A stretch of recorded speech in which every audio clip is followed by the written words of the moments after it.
Termasuk juga karamatul wali mu'jizatun lin nabi. Karamatul wali mu'jizatun li apa? Lin nabi. Maksudnya kalau ada wali ni jalan atas ayak ke, isi apa? Minyak petro pakai air acak ke? Air acak tu air acak. Air acak. Si air acak juga kah? Apa air longkang tu kan? Acak je. Itu karamah. Yang zahir daripada orang yang soleh, orang yang beriltizam dengan agama, pun termasuk daripada kebenaran Nabi Muhammad sallallahu alaihi wasallam. Boleh? Jadi bilangan mukjizat Nabi sallallahu alaihi wasallam ni sebenarnya tidak terbilang. Kemudian kata Guru rahimahullah, dan ketahuilah pasal 74 tu, bahawa pada pengutusan nabi-nabi ini ada beberapa sudut hikmah. Sudut pertama, bahwasanya akal-akal manusia berbeza dan mazhab-mazhab mereka saling bercanggah. Maka Allah telah mengutuskan kepada mereka untuk menerangkan bagi manusia apa yang dipercanggahi oleh mereka padanya. Firman Allah Subhanahu wa taala, "Kana an-nasu ummatan wahidatan faba'asallahu an-nabiyyina mubasysyirin wa munzirin wa anzala ma'ahumul kitaba bil haqqi liyahkuma bainan nas fima ikhtalafu fihi." Pada mulanya manusia itu adalah umat yang satu menurut agama Allah Taala yang satu, tetapi setelah mereka berselisih, maka Allah mengutuskan nabi-nabi sebagai pemberi berita khabar gembira kepada orang-orang yang beriman dengan balasan syurga, dan pemberi amaran kepada orang-orang yang ingkar dengan balasan azab neraka. Dan Allah menurunkan bersama nabi-nabi itu kitab-kitab suci yang mengandungi keterangan-keterangan yang benar untuk menjalankan hukum di antara manusia mengenai apa yang mereka perselisihkan. Biasalah manusia, Allah Ta'ala kurniakan akal. Kita kata, ya betul, boleh untuk seorang di kalangan manusia dengan akalnya mengenal kewujudan Allah Ta'ala. Kan macam kita sebut tu kan semalam tu, melalui jalan luzum. Luzum dia akal dengan automatik boleh juga fikir melalui lihat sistematik pada alam semesta ni, kenal Allah Ta'ala, kenal ada Allah Ta'ala. Cuma berkenaan dengan sifat kesempurnaan Allah Ta'ala, berkenaan dengan kerja buat Allah Ta'ala, berkenaan dengan masalah iradah Allah Ta'ala secara detail, kita tak tidak mengetahui. Tambah pula dengan masalah apakah sepatutnya tugas kita dalam hendak mensyukuri Allah Ta'ala. Itu masalah ibadat. Apa macam mana saya nak syukur Allah Ta'ala ni? Orang akan tak boleh fikir. Ada orang kata, orang panggil apa? Pi guling apa? Guling apa? Tangga, 1000 tangga. Ada kata ketuk pala dengan apa? Bohnyok tu. Buah kelapa. Ada, tu tak tahu. Mana hak satu sesuai? Maka datanglah para nabi ini untuk menerangkan secara apa? Secara detail. Hal ni tak ada rapu-rapu belak-belak hati-hati. Cara nak apa ibadat Allah tak? Sembahyang 5 waktu. Boleh? Puasa pada bulan Ramadan, tunaikan zakat. Itu cara lah apa? Untuk apa? Kita apa? Tahu untuk beribadat kepada Allah Subhanahu wa taala. Sudut yang kedua, bahwasanya Allah telah menciptakan makhluk supaya mereka beribadat kepadanya, dan telah mensyariatkan kepada mereka beberapa syariat dari perintah dan larangan supaya mereka berhenti padanya. Dan dia telah menjadikan nabi-nabi sebagai pengantara antaranya dengan hamba-hambanya untuk menyampaikan kepada mereka apa yang telah dia syariatkan kepada mereka. Maka jika Allah tidak mengutuskan nabi-nabi, maka akan sesatlah makhluk, dan mereka tidak mengetahui bagaimana beribadat kepada Allah, dan tidak mengetahui apa yang perlu lakukan, apa yang perlu dilakukan, dan apa yang perlu ditinggalkan. Firman Allah Subhanahu wa taala, "Wa ma nursilul mursalina illa mubasysyirin wa munzirin." Dan tiadalah kami utuskan rasul-rasul itu melainkan sebagai pembawa berita gembira dan pembawa amaran. Dan oleh sebab itu Allah telah mewajibkan ketaatan terhadap rasul ke atas sekalian makhluknya. Maka firman-Nya, "Wa ma arsalna mir rasulin illa liyuta'a biiznillah." Dan kami tidak mengutuskan seorang rasul pun melainkan supaya ditaati dengan izin Allah Subhanahu wa taala. Sudut ketiga, bahwasanya Allah telah mengutuskan para nabi untuk mendirikan hujah ke atas sekalian makhluk dan memutuskan keuzuran mereka. Firman Allah Subhanahu wa taala, "Wa ma kunna mu'azzibina hatta nab'asa rasula." Dan tidaklah kami mengazabkan siapa pun sebelum kami mengutuskan seorang rasul untuk menerangkan yang benar dan yang salah. Jadi bahawa kalau Allah Taala tak turunkan nabi-nabi di kalangan manusia, dia kata, saya tak perasan pun kena beribadat pada Allah Taala. Dia ada keuzuran dekat situ. Manalah saya tahu kena beribadat. Ada keuzuran.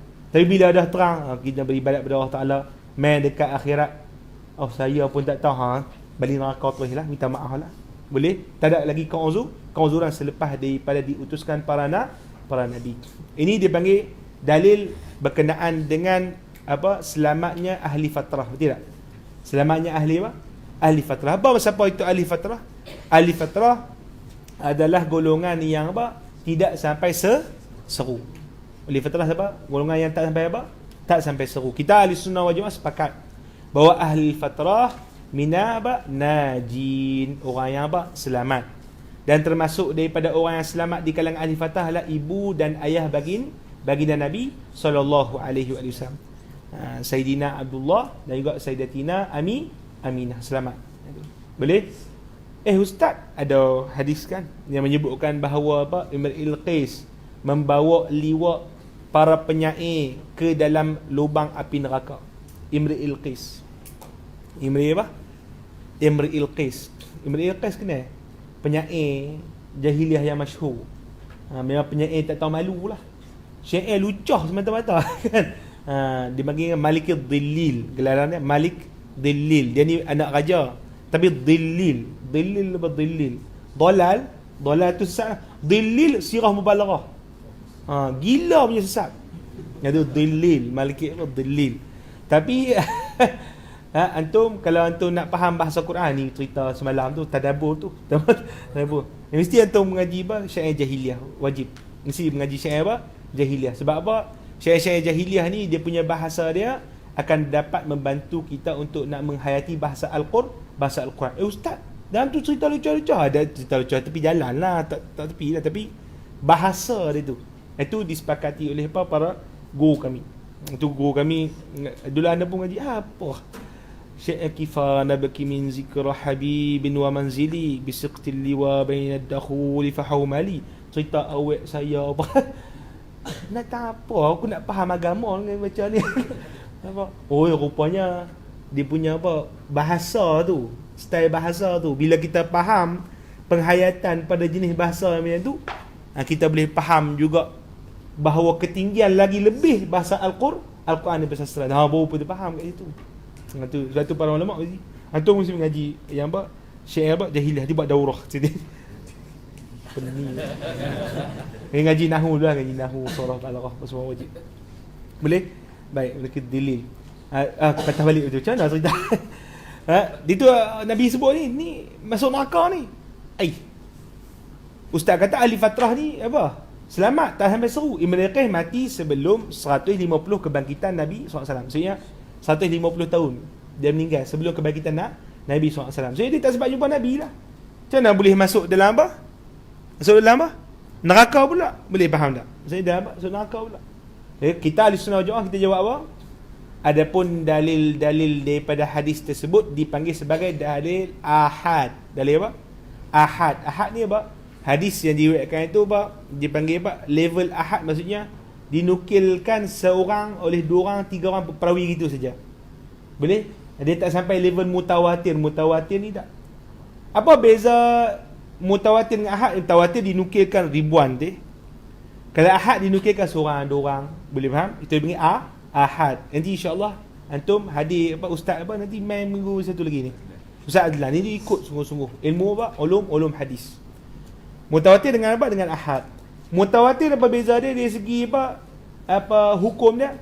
Mutawatir yufidul yaqinu ad-daruri. Ini masalah dia. Yufidul yaqin apa? Ad-daruri. Maksud dia akan membawa kepada makna yang yakin. Makna yang apa? Yang yakin. Macam kita mengaji dalam apa? Dalam Al-Quran kita tengok. Makna-makna yang disebut dalam Al-Quran tu, bila Al-Quran ni sabit secara mutawatir. Al-Quran ni sabit secara apa? Mutawatir. Maka level makna daripada Al-Quran itu apa? Yaqini. Apa dia? Yaqini. Adapun hadis-hadis ahad tadi, level dia dipanggil apa? Zanni. Level apa? Zanni. Zanni ni dipanggil sangkaan kuat, sangkaan berat. Boleh?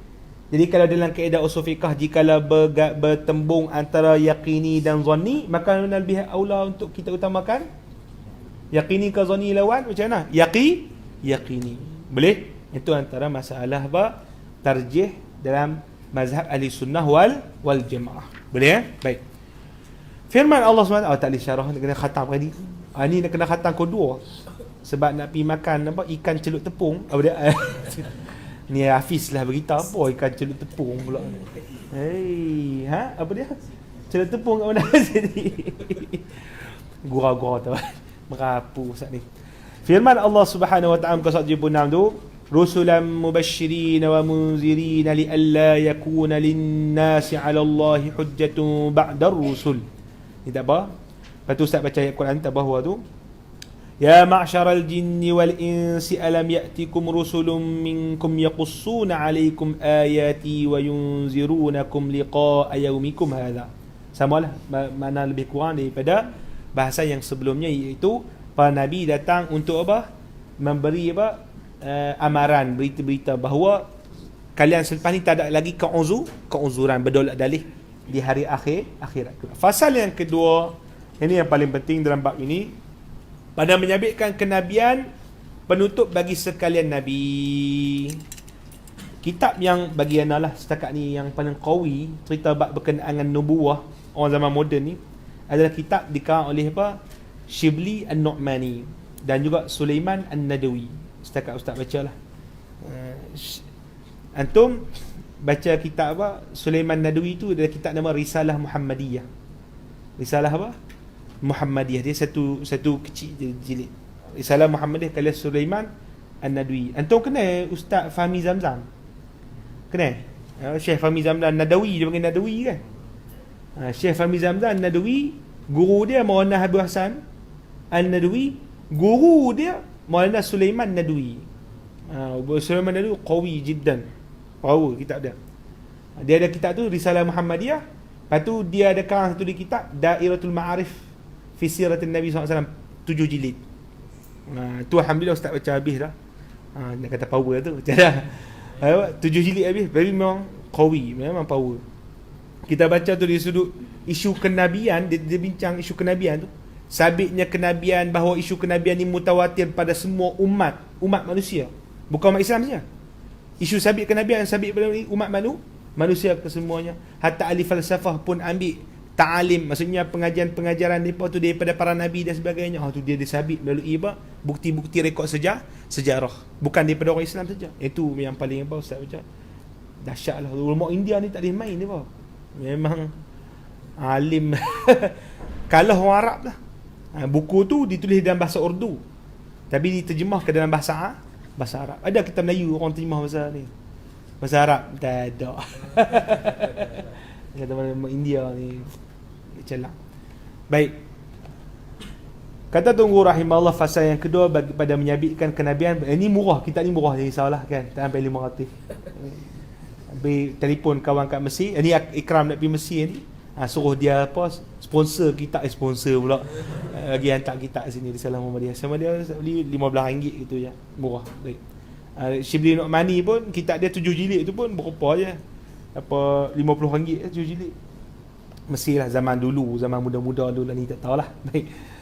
Fasal yang kedua, pada menyabitkan kenabian penutup bagi sekalian nabi, penghulu bagi sekalian rasul dan sebaik-baik orang yang terdahulu dan terkemudian, dan rahmat bagi sekalian alam, iaitu Abul Qasim Muhammad bin Abdullah bin Abdul Muttalib bin Hashim An-Nabiyil Ummiyil Arabiyil Qurashi sallallahu alaihi wasallam wa baraka wa tarahama wa syarrafa wa karrama.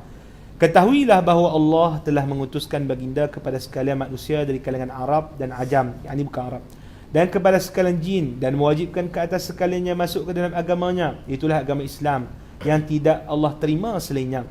Dan dia telah memansuhkan dengan agamanya sekalian agama, dan menutup dengan syariatnya sekalian syariat. Firman Allah Subhanahu wa taala, "Qul ya ayyuhan nasu inni rasulullahi ilaikum jami'a." Katakanlah wahai Muhammad, wahai sekalian manusia, sungguhnya aku adalah pesuruh Allah kepada kamu semua. Ni dalil apa? Bahawa Nabi diutuskan kepada Arab dan Ajam. Wa may yabtaghi ghayra al-islam dina falan yuqbala minhu wa huwa fil akhirati minal khasirin. Dan siapa yang mencari agama selain agama Islam, maka tidak akan diterima daripadanya, dan dia pada hari akhirat kelak dari orang-orang yang rugi. Jadi agama Islam sahaja agama yang benar, maka tak boleh untuk kita kata apa, Tak apa, dia agama mana-mana pun tak apa, sama dia mampu. Jangan, tak boleh. Allah Ta'ala yang terima agama Islam. Kristian pun tak apa, dia tak boleh. Bahkan Nabi SAW dengan kebangkitan baginda telah memansuhkan, membatalkan agama-agama yang terdahulu. Ma kana Muhammadun aba ahadin min rijalikum walakin Rasulullah wa khataman nabiyyin wa kana Allahu bikulli syai'in alima. Bukanlah Nabi Muhammad SAW itu dengan sebab ada anak angkatnya menjadi bapa yang sebenar bagi seorang dari seorang lelaki kamu, tetapi dia adalah Rasulullah dan kesudahan segala Nabi-Nabi. Ini dalil Nabi itu khatam Nabiin. Tak ada lah Nabi-Nabi lepas. Nabi Koha ke, Nabi Ayah Pin ke. Ayah Pin di sini kan? Di sini kan? Kalau Ganu tak? Ganu di mana? Besuk. Teruk besuk ni. Apa dipanggil Nabi, tak ada Nabi Koha ke, tak ada. Habis macam orang kata Qadiani kan. Qadiani kalau kat Selangor tu ada geng Qadiani tu. Qadiani maksudnya depa beriman bahawa Yusuf pula Ahmad Ghulam Mirza ke apa? Mirza Ghulam Ahmad sebagai nabi. Itu adalah kekufuran yang soreh, yang jelas. Kerana menafikan prinsip Nabi Muhammad SAW khatam an-nabiyyin. Tu ada pakcik dia. Pakcik tanya, Qaha ni Rasul, Nabi Muhammad ni penutup Nabi, tapi tak tutup lagi Rasul. Dia Rasul, kami dia Rasul. Rasul. Nabi Muhammad tutup Nabi dia tak tutup Rasul. Macam mana tu makcik tu power tauhid tu? Macam mana jawab Hafiz tu? Pening bala. Kita kata bahawa pada Rasul dan Nabi itu ada umum khusus mutlak. Dia dalam bahasa mantik lah. Kita kata macam ni, semua Rasul adalah Nabi, tapi bukan semua Nabi adalah Rasul. Sekali lagi, semua Rasul adalah Nabi, bukan semua Nabi adalah Kalau Nabi Muhammad SAW penutup Nabi, maksudnya confirm tutup Rasul sekali lah. Hai makcik ni, tu Rasul sekali lah. Kan kita kata definisi Nabi seorang lelaki yang diberi wahyu, tak dipanggil wajib menyampaikan Adapun Rasul diberi wahyu tambahan, wajib menyampaikan. Mana lebih umum, mana lebih khusus? Nabi lebih umum dan Rasul lebih khusus. Kalau dah bantai tutup yang umum, yang khusus sekali, tutup tu kali lah. Faham makcik? Asyhadu an la ilaha illallah, asyhadu anna Muhammadan. Boleh mengucap tu. Baik. Nak betul Selangor macam-macam. Ni pula kan. Maksudnya orang intelek pun ikut tu. Tu penting ngaji tauhid daripada kitab bawah. Baik. Dan kebenaran risalah dan kenabiannya telah ditunjukkan oleh dalil-dalil yang banyak, dan kami kumpulkannya dalam 5 jenis. Ini paling pentinglah bahasan dalam kitab ni. Jenis yang pertama berkenaan dengan bukti kebenaran Nabi Muhammad sallallahu alaihi wasallam. Macam mana kita tahu Nabi Muhammad betul-betul Rasul? Kata Tok Guru ada 5 sudut. Pertama, Al-Quran yang mulia yang Allah turunkan ke atasnya, itu ke atas Nabi kita Muhammad sallallahu alaihi wasallam. Innal ladzina kafaru bizzikri lamma ja'ahum wa innahu lakitabun aziz la ya'tihi al-batilu min bayni yadayhi wala min khalfihi tanzilun min hakimin hamid.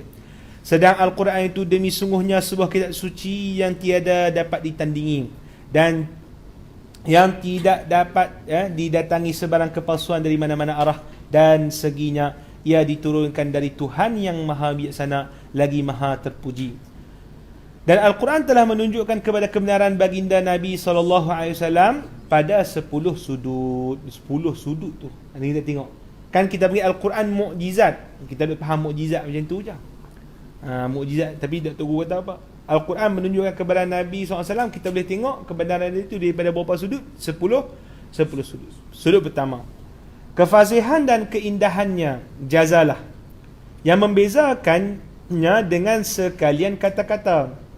Ustaz terjemah jazalah tu keindahan. Jazalah ni kita panggil apa? makna mendalam. Antum betulkan tu. Padam keindahan ganti dengan mendalamnya makna. Mendalamnya apa? Makna itu dipanggil apa? Jazalah. Biasalah kita mengibar. Waktu first terjemah bila betul baca kuliah macam lain pula kan. Biasalah itu. Tak maksum kan. Boleh. Sudut pertama kefasihan dan dalamnya maknanya yakni jazalah yang membezakan dengan sekalian kata-kata. Dan sungguhnya siapa yang pernah mendengarnya dari bangsa Arab mengiktiraf perkara itu. Begitu juga susunan untaian katanya yakni nazm yang ajaib dari potongan ayat-ayatnya dan keindahan susunannya, dan sungguhnya sebahagian ulama telah menganggap susunannya itu sebagai satu sudut keistimewaan yang berasingan daripada sudut kefasihannya. Ini masalah i'jaz Al-Quran daripada sudut bahasa mungkin antum susah sikit lah nak faham untuk buat masa ni, sebab antum kalau bisa mengaji balaghah, mungkin antum tak banyak bisa mengaji balaghah. Ustaz terang di sini supaya mudah faham lah dari sudut apa dia. Macam mana boleh bahawasanya Al-Quran ni hebat apa? Dari segi bahasa, tengok daripada fenomena je. Kita tengok daripada apa? Fenomena luaran. Iaitu orang Arab daripada kalangan jahiliah sudah sampai kepada level tertinggi daripada kesusastraan bahasa level tertinggi. Muncul daripada kalangan mereka itu apa dia? Suk ni apa dia? Tempat-tempat pasar-pasar yang dijadikan perhimpunan para penyair, para khutbah. Khutbah ni pensyarah. Orang yang syarah khutbah apa semua tu. Ada suk ukas, suk macam-macam lah, nama-nama sekian-sekian tu.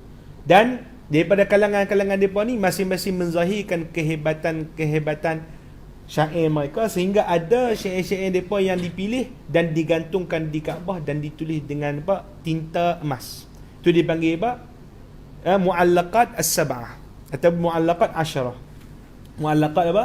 As-sab'ah. Antaranya ada Imam Bilqis, Labid, Tarafah bin Abd, kemudian Antarah, kemudian tu geng-geng apa?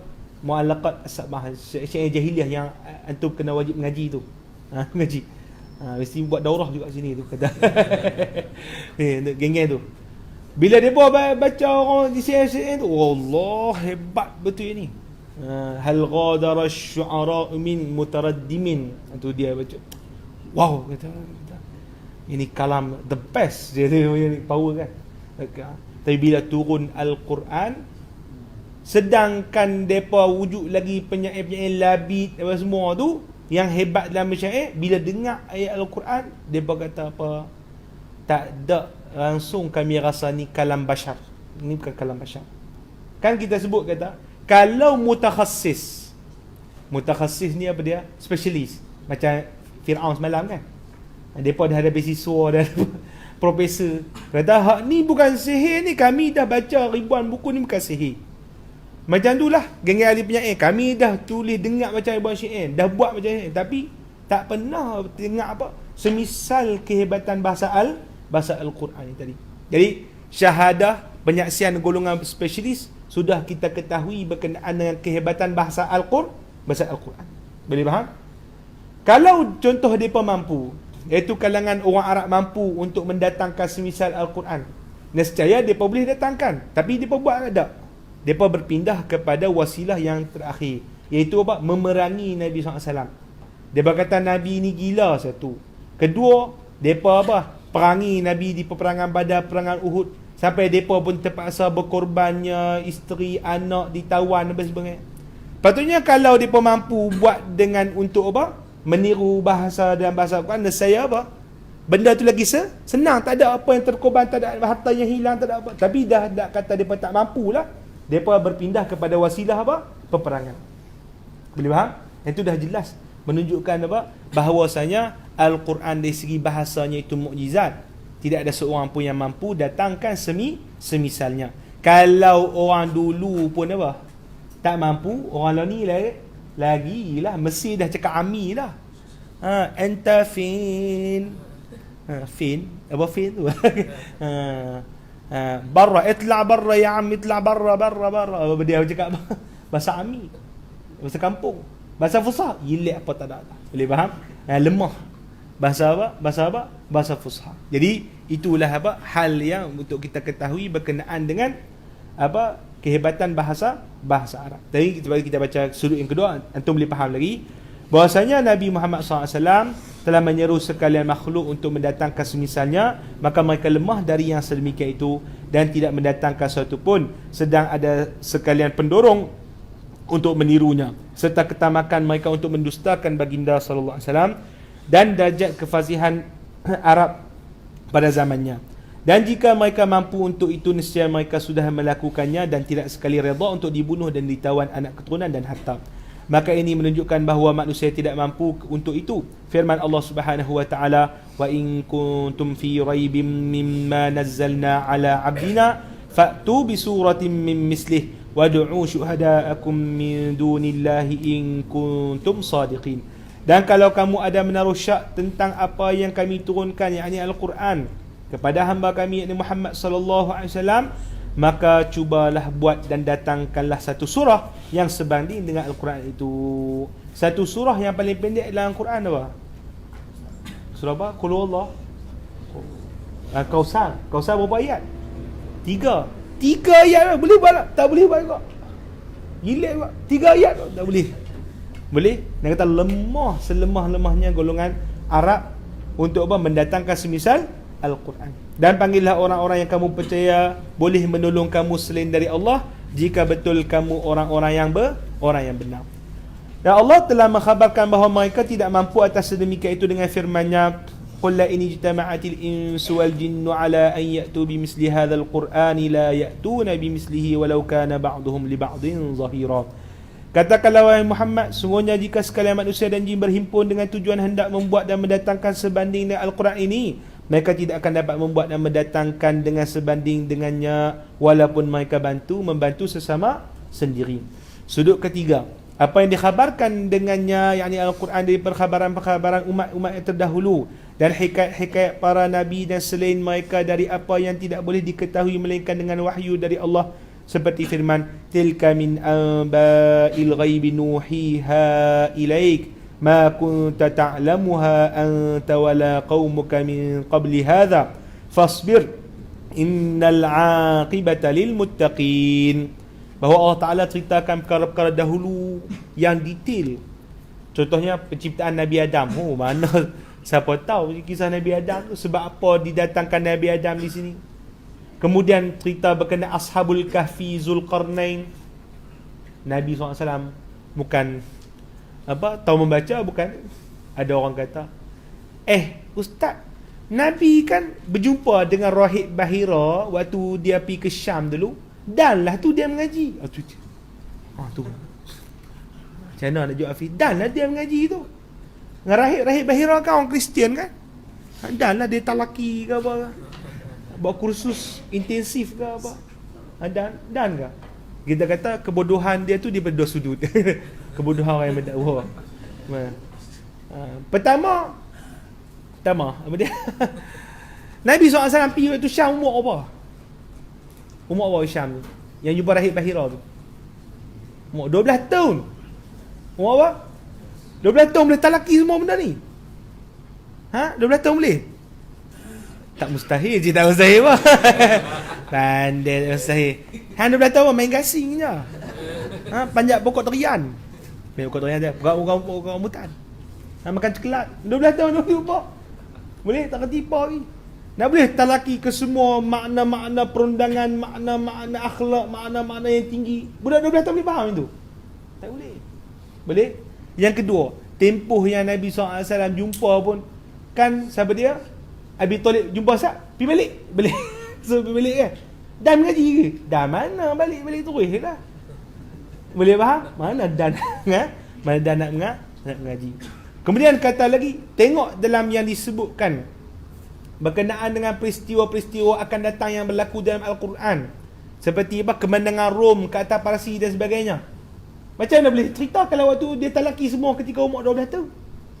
Dia talaki macam mana? Boleh faham tak itu? Tu kata apa? Kebodohan atas kegilaan. Orang panggil apa? Orang cuba nak mendakwa bahawa Nabi SAW ini mengambil daripada ajaran yang terdahulu. Tak ada. Bahkan kesemuanya daripada Allah Subhanahu wa ta'ala. Sudut yang keempat, apa yang dikhabarkan dengannya dari perihal-perihal ghaib yang belum berlaku kemudian berlaku, seperti yang disebutkan seperti firman-Nya, wallazi arsala rasulahu bil huda wa dinil haqqi liyudhhirahu 'ala ad-din kullih walau karihal musyrikun. Dialah yang telah mengutus rasulnya Muhammad sallallahu alaihi wasallam dengan bawa petunjuk dan agama yang benar, iaitu agama Islam, untuk dimenangkan dan ditinggikannya atas segala agama yang lain, walaupun orang-orang musyrik tidak menyukainya. Ini masyhur agama Islam dizahirkan. Itu Allah Ta'ala kata, aku akan zahirkan agama ini. Jangan risau. Nabi SAW pun kata akan tersebarnya, akan dibukakan Son'a, akan dibukakan Parsi, akan dibukakan Rom, akan tu dia. Kita hebat macam mana pakai saji tak berani sembang kemah macam tu. Boleh kita tahun depan saya akan tawan Malaysia insyaAllah je. Sembang je kan. Saya kat kemah boleh lah kan. Saya akan tawan, saya Ustaz Faiz akan jadi Perdana Menteri Malaysia. Hafiz kena undi kan. Dah lah kata kan. Ada itu orang mengibar Nabi SAW, melalui keyakinan baginda daripada Allah Subhanahu Wa Taala, Nabi boleh sebut sedemikian, dan benda yang begitulah juga yang berlaku. Yang masalah depa ni, saya kata Malaysia ke depan, berlaku tak? Tak ada pun. Boleh tak berlaku? Tak berlaku. Boleh faham? Maka itu dakwah semata-mata. Kemudian sebut lagi, laqad sadaqallahu rasulahu ru'ya bil haqq la tadkhulunnal masjidal haram insyaallahu aminin muhalliqina ru'usakum wa muqassirina la takhafun fa'alima ma lam ta'lamu faja'ala min duni dhalika fathan qariba.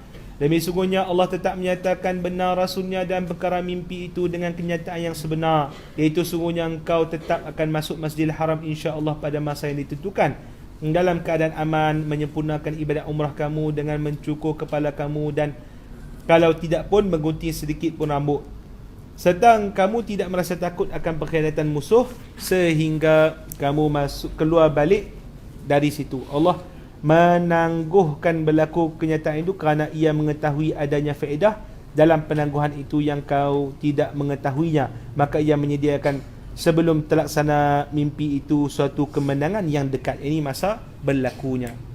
Jadi Allah Ta'ala kan, Nabi SAW mimpi kan dengan Sayyidina Umar radhiyallahu ta'ala mimpi bahawa mereka masuk ke dalam Kaabah, maksudnya Mekah, pergi Mekah lah mereka mimpi. Maka mereka siap-siap lah untuk nak pergi ke Mekah untuk melakukan umrah pada tahun 6 Hijrah. Bila sampai tengah Hudaibiyah, disekat kan. Disekat. Macam mana ni sekat kita Nabi? Nabi kata kita akan sampai. Kan? Kita akan sampai. Maka turun ayat ni bahawa Allah Subhanahu Wa Taala tangguhkan itu kerana sediakan kemenangan yang lebih besar, iaitu Hudaibiyah, asbab kemenangan pembukaan kota Mekah. Itu ketika Hudaibiyah, orang masuk Islam ramai itu semua. Bila yang Hudaibiyah tu, berapa bilangan orang muslimin ketika tu? 1,500. 1,500. Ketika pembukaan kota Mekah, berapa? 10,000 tentera mai. Tu dia. Itu dipanggil hikmah yang Allah Taala aturkan kepada Nabi Muhammad sallallahu alaihi wasallam.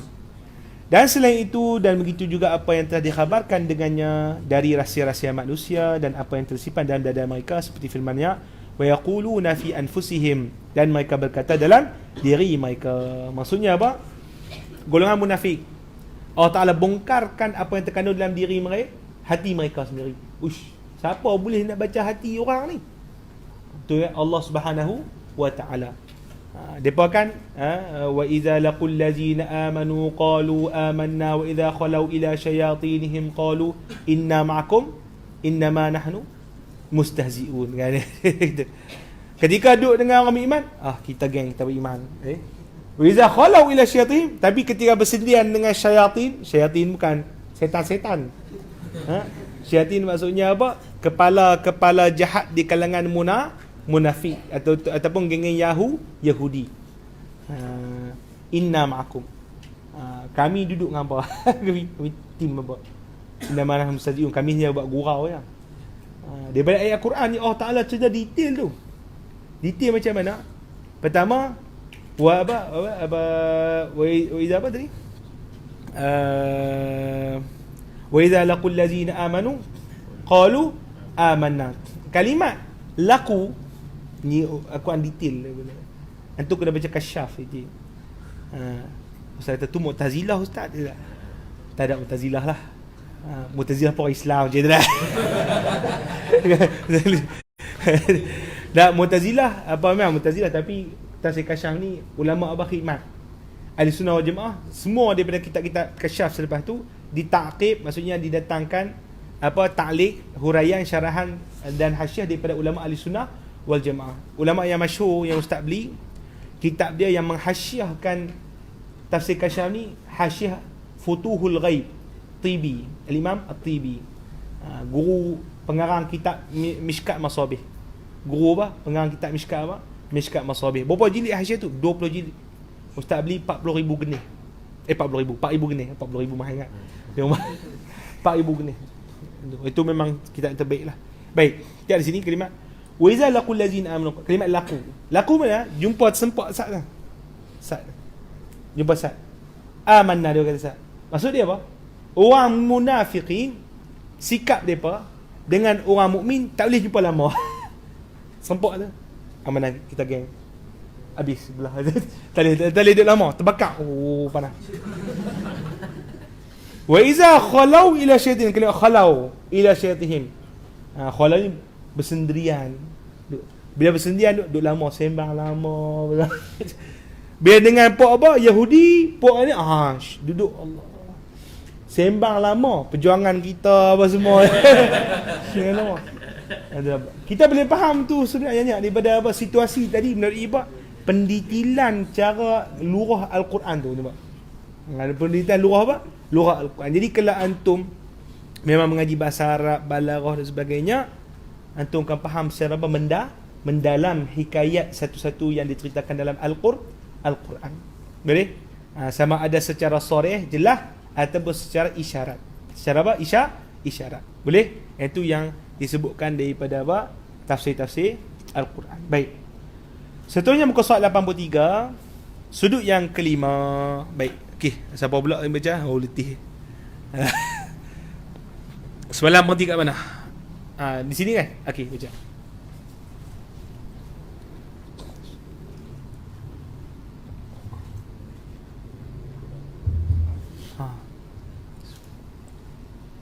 Sudut yang kelima. Apa yang ada padanya dari ilmu berkenaan kepercayaan agama, dari nama-nama Allah Jalla dan sifat-sifatnya, hal ehwal hari akhirat, dan mendirikan bukti-bukti atas perkara tersebut, atas perkara itu, dan penolakan terhadap umat-umat yang berbagai dengan hujah-hujah yang putus, dan selain itu yang tidak mampu difahami dengan akal dan tidak boleh sampai kepadanya melainkan dengan wahyu dari Allah Jalla. Ya, kan kita mengaji daripada kitab ni, cara penghujahan Allah Ta'ala pada urusan akidah pun dahsyat kan.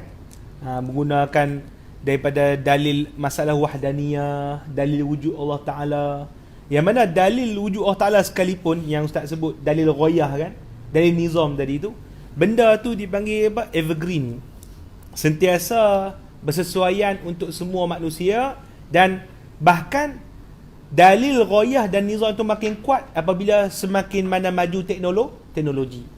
Kita akan nampak lebih apa? Lebih jelas. Bila dia kita punya penerokaan kajian dalam ilmu sains dan sebagainya, boleh faham? Itu nak kata apa? Al-Quran ini menjangkau apa? Menjangkau apa? Masa ke depan tu. Tu dahsyat. Boleh orang Arab jahiliah tulis macam tu. Jahiliah tulis ada apa? Arab jahiliah dengan kambing boleh lah. Kambing, lembu. Boleh? Baik, seterusnya sudut ke-6.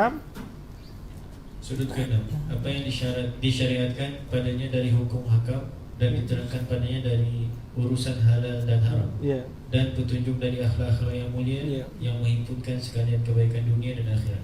Maksudnya apa? Berkenaan dengan ajaran yang membawa kepada kesempurnaan manusia, tidak ada ajaran yang begitu sempurna melainkan daripada Al-Quran dan agama Islam. Itu saja.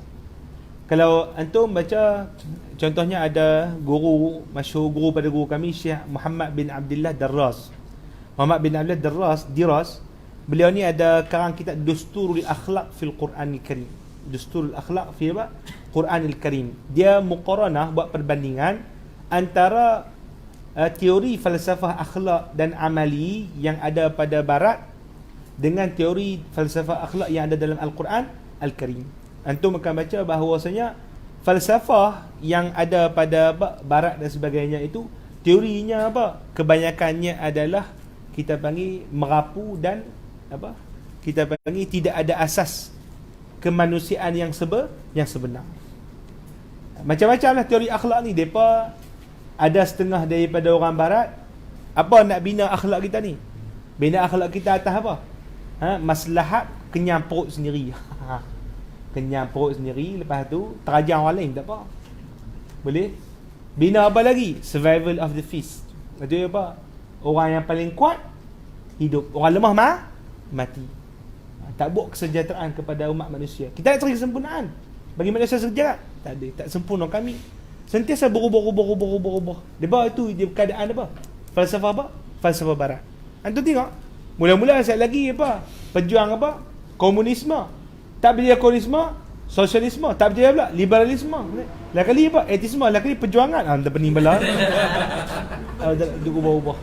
Sebab dia tak tahu asas yang bersempur. Sebenarnya kita ni asas kukuh akhlak semua. Sebab kita beriman dengan Allah Subhanahu wa ta'ala. Boleh? Baik. Tukar-tukar dia pening.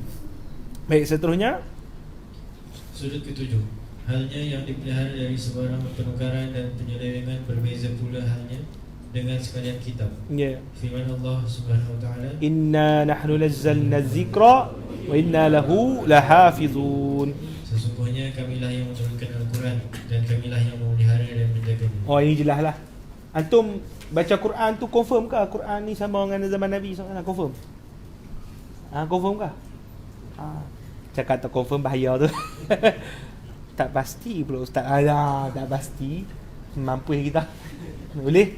Semua confirm bahawa Al-Quran yang ada pada kita ini adalah biji-biji. Itulah Al-Quran yang ada pada zaman Nabi SAW. Tidak ada sebarang pertukaran, tidak ada sebarang penyelewengan. Nak faham? Cuba kita tengok fenomena penjagaan Al-Quran ni begitu dahsyat. Nanti kalau Ikram bin Mesir beli kitab Masahif. Kitab Masahif karangan Ibnu Abi Daud. Abi Daud pengarang Sunan Nabi Daud tu. Abi Daud karang apa? Kitab apa? Sunan Nabi Daud ni. Sulaiman bin Ash'as As-Sijistani. Yang ni apa? Apa dia? Ibnu Abi Daud. Siapa dia? Abu Bakar bin Sulaiman bin Ash'as As-Sijistani. Ibnu Abi Daud. Dia karang kitab Masahif. Dia terang berkenaan dengan apa? Fenomena penghimpunan Al-Quran. Antum kalau contoh tak ada duit pun, sekarang ni zaman canggih, buka telefon tu, cari PDF. Cari apa?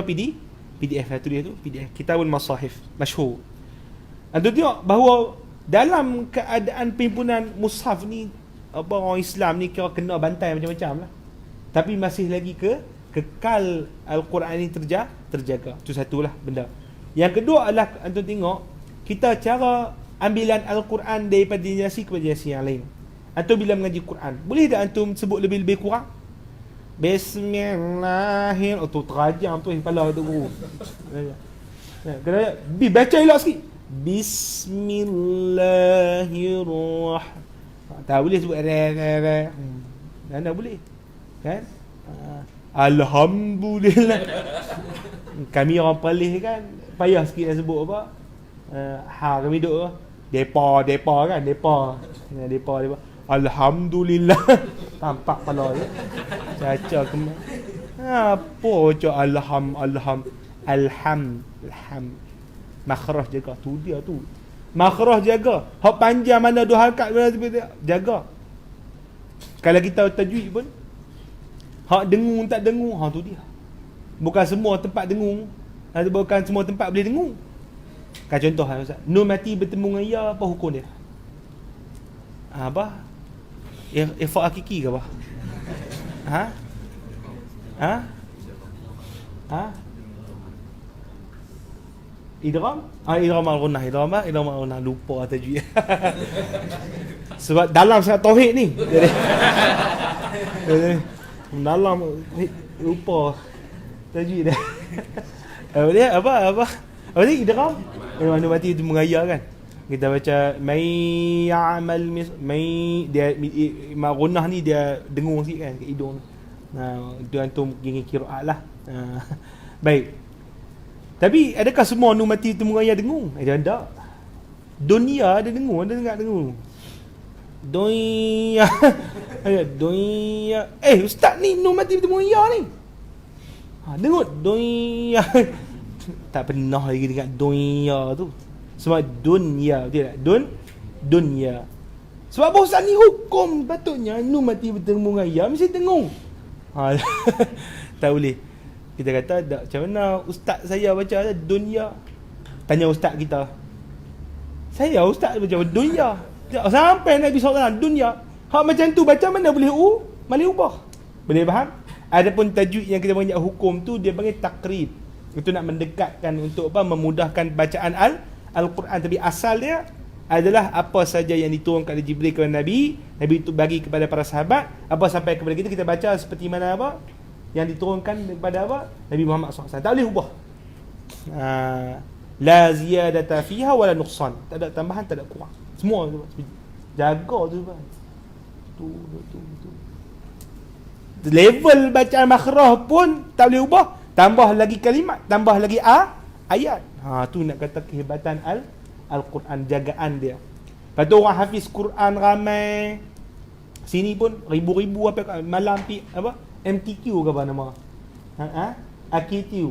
Apa? AQQ. Mahat tahfiz Quran lah. Ramai habis Quran. Dia pun ada hafal terjemahan Melayu. Sebab dia pun Melayu saja hafal terjemahan. Tak ada. Segala puji bagi Allah Tuhan. Tak ada. Alhamdulillah Rabbil Alamin. Bangladesh pun mere nama kan tak ada. Semua hafal apa? Bahasa semua. Anta min aina? Ana pun dengar kita ada. Asal Arab tak tahu. Tapi boleh hafal aku ajib. Ajib pelik. Tak boleh bahasa Arab tahu. La na'am itu dia. Boleh faham? Itu boleh hafal Quran. Ajib. Betul. Ribuan orang yang hafal. Lepas tu di kalangan orang yang hafal pula, mereka punya hafalan tu hebat sungguh. Kalau macam di Mesir tu, mereka punya style tanya soalan tu, okey, kalimat ni ada berapa dalam Quran? Sebutkan ayat yang ada kalimat ni. Tu dia punya musabaqah dia. Kalau musabaqah kita sini, okey adik, sila sambung bacaan ada. Tu level cikai lah tu. Level cikai dia tak. Ini berapa kalimat di dalam Al-Quran? Berapa bilangan dia? Tu tanya tu. Kena indeks semua. Dahsyat. Macam guru-guru ustaz pun share apa? Ibrahim Judah, guru pada guru Syekh Ismail Hamazani. Dia berkata 40 tahun tak tengok Al-Quran. Tak tengok Al-Quran. Ngaji Quran tak tengok Al-Quran sambil-sambil mengajar orang ni. Dia kata kalau aku nak baca terbalik, boleh aku baca terbalik boleh. Tu dia baca terbalik tu. Alhamdulillah Rabbil Alamin Rabb. Tu dia.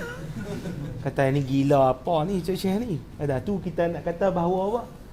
Bila kita lihat fenomena ni, kita tahu ni adalah mukjizat. Bahawa apa?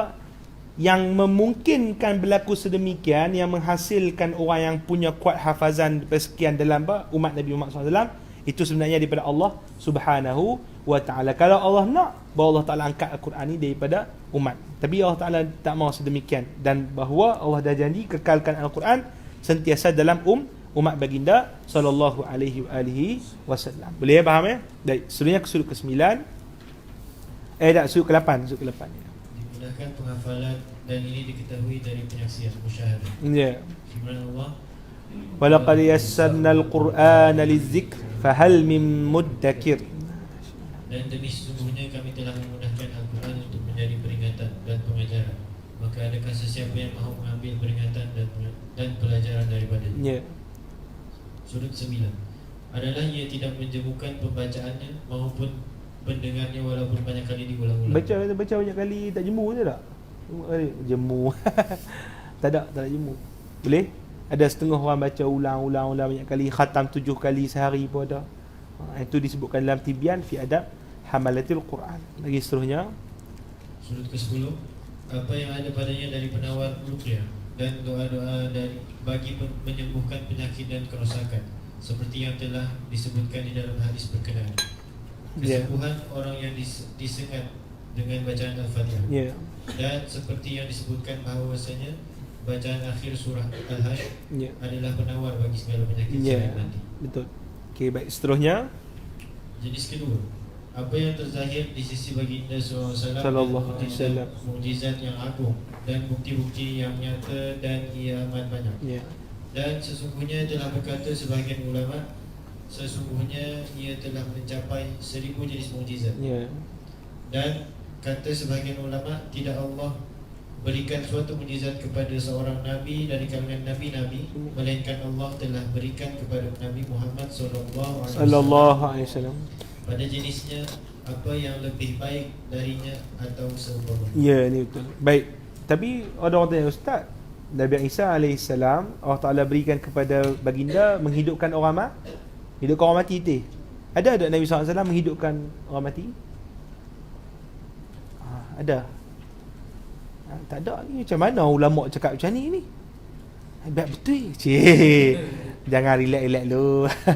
Jangan duk buat ulama kita macam tu dah, tak boleh. Apa dia? Ulama sebenarnya mengatakan sedemikian, kata apa? Bahkan Nabi Muhammad SAW diberikan mukjizat yang lebih dahsyat daripada Nabi Isa alaihi salam. Apa dia tu? Nabi Isa menghidupkan manusia yang memang keadaan manusia asalnya boleh menerima hidup. Boleh menerima apa? Menerima hidup. Tapi Nabi Muhammad SAW adalah benda yang tak sepatutnya menerima hidup, tiba-tiba hidup. Yang itu lagi dahsyat.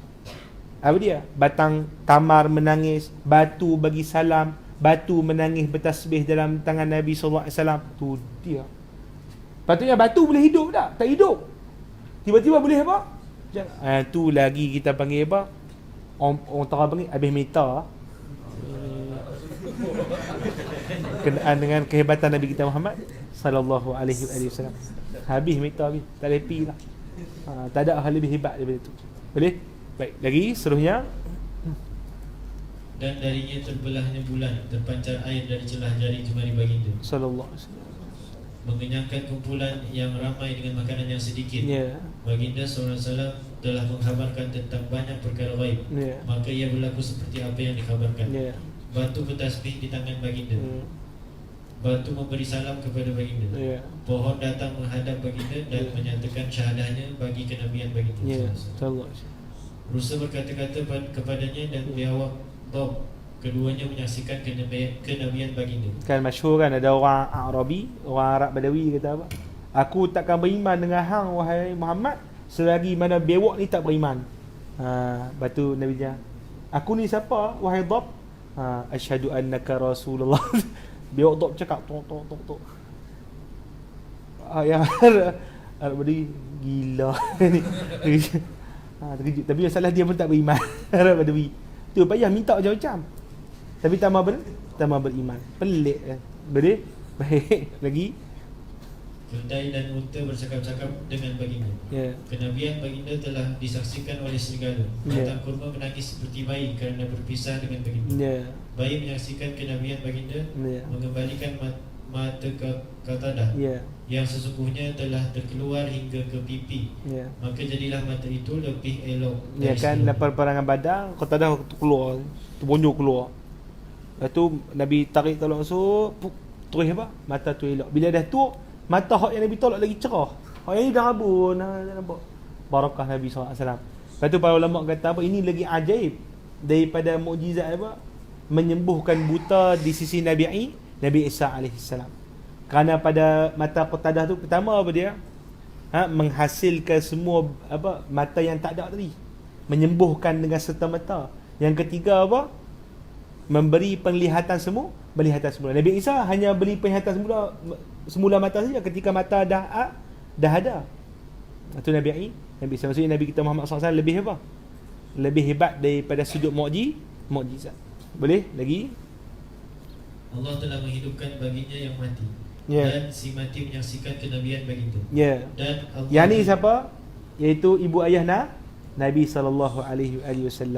Jadi para ulama mengatakan bahawa ibu ayah Nabi SAW dibangkitkan semula, kemudian beriman dengan Nabi SAW. Cuma hadis tu dhaif lah. Hadis tu dhaif.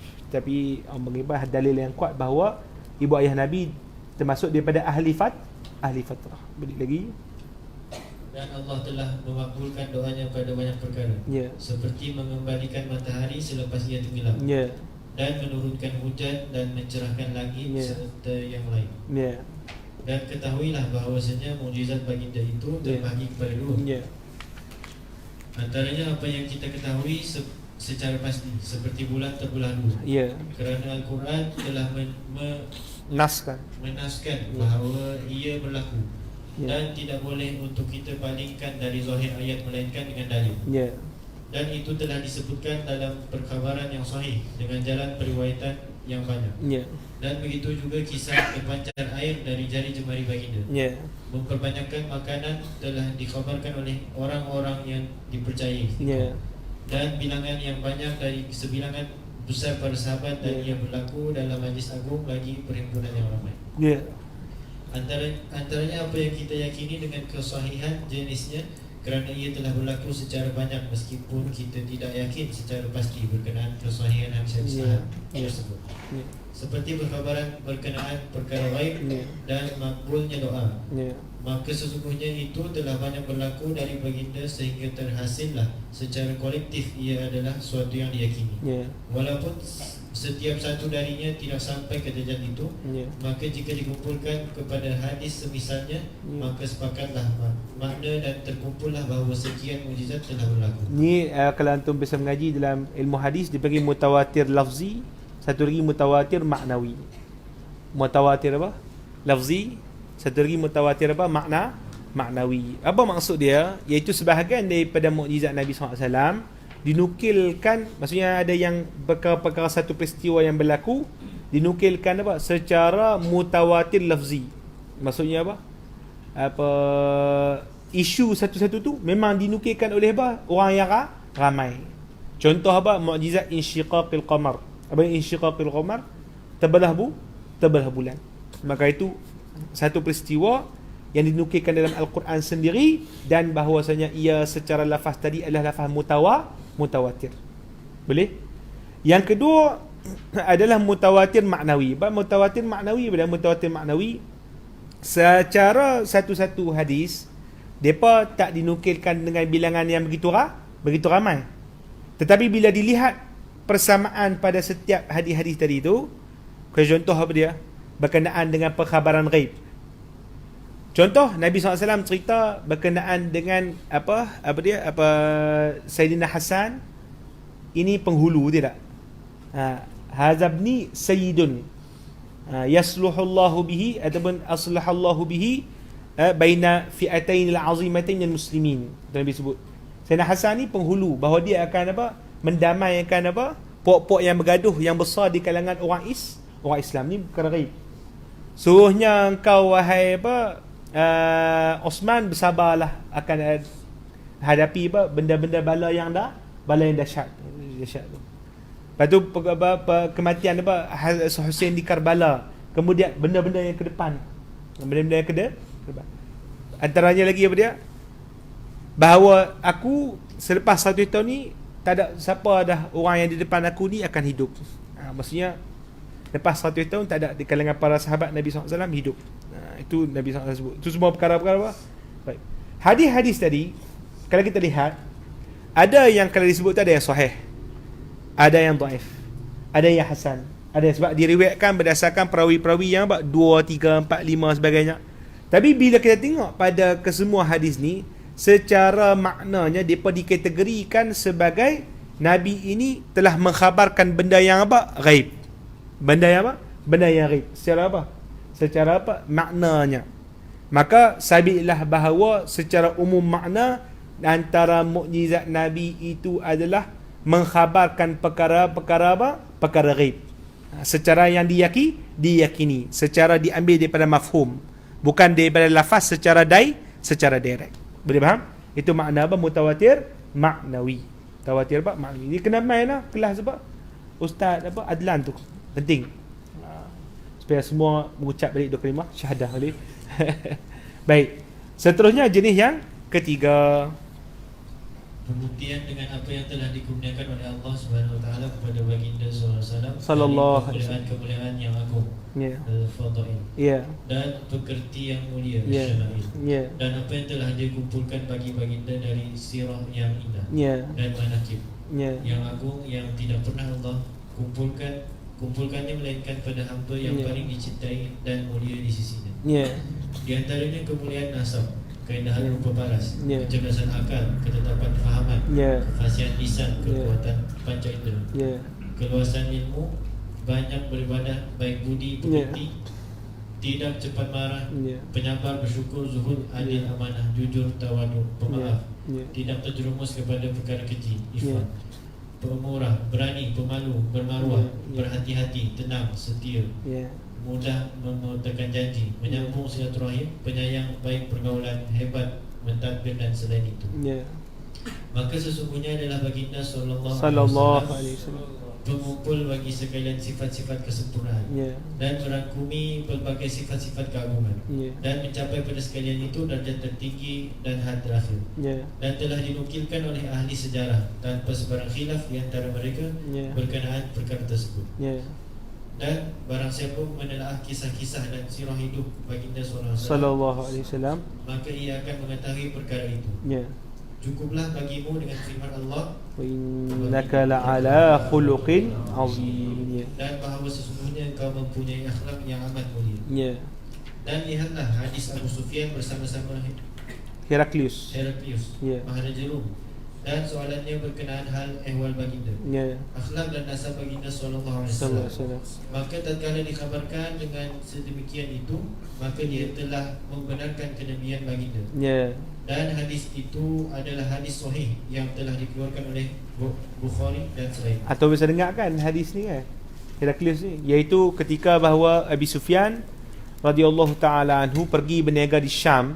Nabi SAW ketika tu kan sudah menghantar utusan-utusan surat kepada raja-raja ni. Ada dia hantar kepada Raja Parsi, ada Raja Rom, ada Raja Raja Mesir, ada Habsyah masuk Islam. Boleh? Raja Mesir dia muliakan surat tersebut dan dia hantar hadiah kepada Nabi sallallahu alaihi wasallam. Raja Rom dia tengok dulu. Raja Parsi koyak. Lepas tu Nabi SAW mazzaqallahu mulkahu kullu mumazzaq. Allah Ta'ala akan koyakkan kerajaan dia tu dengan koyak-koyaknya. Sebulan lepas tu dia kena bunuh dengan anak saudara dia. Lepas tu kalut habis negara, hancur. Kerajaan Parsi, terutama selepas pada khilafah Sayyidina Umar radhiyallahu ta'ala anhum. Rom pula dia panggil orang yang terdekat dengan Nabi pada ketika tu. Bila sampai surat Nabi kepada Heraklius Raja Rom, waktu tu Sufyan Abi Sufyan duduk di mana? Di Rom, di Palestin, Syam, negara. Raja Rom ni dia cerdik, dia orang yang mengaji. Dia kata siapa boleh tolong cari orang yang paling dekat nasab dengan yang mendakwa kenabian ni. Dia buat main Abi Sufyan ke istana. Lepas tu Raja Rom ni dia buat biarkan Abi Sufyan duduk depan, ahli rombongan yang bersama dengan dia tu duduk belakang. Lepas tu dia kata tolong bagi tahu kalau dia cakap aku tanya ni, dia jawab pada pertanyaan aku sebagai jawapan yang bohong, maka hampa pakat masing-masing zahirkan bahawa dia bohong. Maksudnya hak ahli rombongan duduk belakang, lepas tu hak yang Abi Sufyan duduk depan. Jadi kalau dia bohong, lepas tu hak yang belakang aja. Contohlah kan, menipu. Boleh? Abi Sufyan tak tahu sebab dia duduk depan. Boleh? Abi Sufyan kata, kalaulah tak kerana aku ni takut dipanggil penipu, nescaya aku dah buat macam-macam tipu dah. Tu Abi Sufyan dalam keadaan jahiliah dulu. Sedangkan masalah menipu ni bukan benda yang jelek dalam agama Islam ni, bahkan jelek daripada insaniah semua. Orang jahiliah pun malu orang panggil dia penipu. Dia ni kaki bohong, malu dia pun tak mau. Itu tanya soalan. Apa soalan? Adakah siapa nabi ni ada nasab di sini? Ahwazu nasabin. Batu yang kedua, adakah bapa dia tu raja? Adakah orang yang mengikut dia tu orang kaya ataupun orang miskin? Kemudian adakah sekian-sekian lah, panjang lah dia punya cerita, dia soalan panjang. Yang pertama, zunasab. Maka Abi Sufyan kata Nabi Muhammad SAW zunasab, fina zunasabin.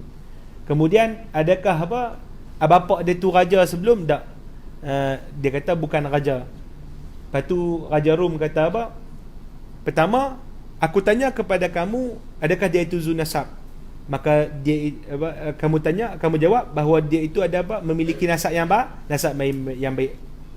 Raja Rum kata begitulah para nabi, bahawa mereka ni dibangkitkan daripada orang nasab yang baik-baik. Yang kemudian aku tanyakan kepada kamu, adakah dia bapa dia tu raja? Maka kamu jawab bukan raja. Begitulah bahawa nabi-nabi bahawasanya tidak mereka dibangkitkan di kalangan raja-raja, kerana boleh didakwa bahawa mereka mendakwa kenabian untuk menuntut kerajaan si ayah. Tu Raja Rom cerdik ni. Siapa yang mengikut dia?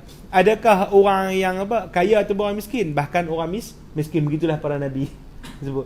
Batu adakah ada di kalangan mereka yang keluar daripada agama sakhtatan fi dinihi, kerana murka benci kepada urusan agama dia? Abi Sufyan kata tidak ada pernah. Begitulah keadaan para nabi dan pengikutnya. Iza basyarati al-imanu syafafata al-qulub. Maksudnya ketika iman masuk ke dalam hati, maka tak mungkin selepas itu bahawasanya seseorang itu murtad kerana marah kepada agama Islam. Patutlah sekali, kalau betul apa hang yang hang cakap ni pada aku, saya memiliku mawdi'a qadamaini haza, bahawa dia akan memiliki kerajaan aku di sini. Tu Malik Rum kata, kalaulah aku ni mampu, la atajashamu liqa'ahu wa aghsilu rijlaihi biyadi. Dia kata kalau aku mampu sempat, bahawasanya aku akan pi ke Madinah tu, dan aku akan berjumpa dan basuh kaki dia dengan tangan aku. Rom cakap tu. Rom. Dahsyat tu. Rom dengan semua. Lepas tu habis balik, dia pakai balik. Bila dah suruh Abi Sufyan keluar, Rom, kerajaan Rom kumpul semua batariqah, semua bangsawan, bersemua tu. Dia tanya kepada geng bangsawan dia, afikum minar rushdi an nattabi'a hadzal nabi. Disebut itu, adakah hampa ni ada kecerdikan untuk kita pakat sama-sama ikut nabi ni? Bila geng padri dengar, bangsawan dengar kata Nabi SAW, Raja Rom nak ikut nabi, terus depa jadi gila. Bising lari ke pintu dan sebagainya semua. Lepas tu Raja Rom ini dia kata, relax je, aku nak test saja je. Aku nak test. Hampa ni berpegang kuat tak dengan negara agama Kristian? Ya, dia kata macam tu. Bila dia cakap macam tu, para ulama kata dia menolak agama kerana takut akan hilang kerajaannya. Kemudian Abu Sufyan bila dengar bising dia berlaku itu, dia keluar, dia kata laqad amira amru ibni Abi Kafsyah. Laqad amira amru ibni Abi Kafsyah. Maksudnya besar kedudukan dan kehebatan Ibnu Abi Kafsyah. Sebab Ibnu Abi Kafsyah Nabi Muhammad SAW lah. Tapi Abu Sufyan ni samsing sikit. Dia tak mau sebut Ibnu Abdillah, dia tak mau sebut itu. Dia tak mau sebut Abdul Qasim, dia Ibnu Abi Kafsyah. Sebab Abi Kafsyah ni gelaran bapak susuna Nabi SAW. Saja dia nak cari jalan yang untuk nak mengurangkan darjat Nabi SAW. Tapi kisah ni masyhur, diriwayatkan daripada Sahih Al-Bukhari dan Kitabul Iman dan Kitabul Iman. Itu kena baca tu. Kita akan tengok dahsyat betul apa yang diceritakan daripada kisah tersebut. Boleh? Baik. Tambahan. Okey, seterusnya baca. Kata Abdullah bin Salam, tatkala Nabi menjejaki kota Madinah, maka aku telah datang untuk melihat begitu. Maka tatkala tersikap wajahnya, aku ketahui bahawa wajahnya itu bukanlah wajah pendusta. Ni bahawa kitab yang paling penting untuk antum khatam adalah Syama'il Muhammadiyah. Itu kita antum tahulah berkenaan dengan fizikal dan akhlak Rasulullah sallallahu alaihi wasallam. Tertiban pertama antum mengaji Syama'il, kemudian dengan syarah dia. Contohnya syarah apa? Bagi anda ada dua syarah yang terbaik. Apa dia? Mawahib Laduniyah Bajuri. Yang kedua adalah syarah apa, Wasail Wusul karya Imam Ibn Hajar Al-Haytami. Itu syarah yang terbaik lah. Kemudian lepas habis ngaji tu,